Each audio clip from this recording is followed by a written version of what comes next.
আর মানুষ দেখো, এই লক্ষ লক্ষ মানুষ, প্রায় 10 লক্ষর মতো মানুষ হারাম শরীফের চতুর্দিকে এই যে একসাথে আজকে ইফতারি করছেন, নামাজ পড়ছেন। কোনো বাজাবাজি নাই, মারামারি নাই, কাটাকাটি নাই, হিংসা নাই, বিদ্বেষ নাই। আজকে দেখো সব মানুষগুলা মনে হয় যেন আপন মারফতে ভাই ভাই। সারা ওয়ার্ল্ডের পৃথিবীর এমন কোনো দেশ নাই যে দেশ থেকে মানুষগুলা না আসছে। হজে যেরকম চাপ হয় আমার মনে হয় তার সাথে কোনো অংশে কম নাই। আজকে দেখতেছেন আলহামদুলিল্লাহ, আল্লাহ পাকের শুকরিয়া, এত মানুষ বাইতুল্লাহ শরীফে। কিসের কারণ? এখানে সবাই কোরআন মানে, নবীর হাদিস মানে।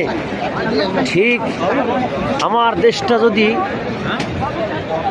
ইসলামী হুকুমত হয়, কোরআন দিয়ে যদি রাষ্ট্র পরিচালনা হয়, আমার বাংলাদেশটাও ঠিক এরকম হত্যা, খুন, ধর্ষণ, মারামারি, কাটাজারি, কোনো রকমের কোনো অপ্রীতিকর ঘটনা চলবে না। আলহামদুলিল্লাহ। জন্য আসুন আমরা সবাই আল্লাহর কোরআন দিয়ে নিজের জীবন, সামাজিক জীবন, রাষ্ট্রীয় জীবন পরিচালনা করি।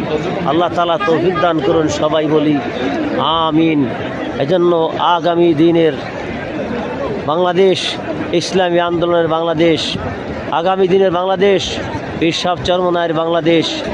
আসুন আমরা সবাই আগামী নির্বাচনে হাত পাকা মার্কায় ভোট দিয়ে দিন, ইসলাম, দেশ ও মানুষের খেদমত করার তৌফিক দান করে সবাই বলি আমিন। আসসালামু আলাইকুম রহমতুল্লাহ।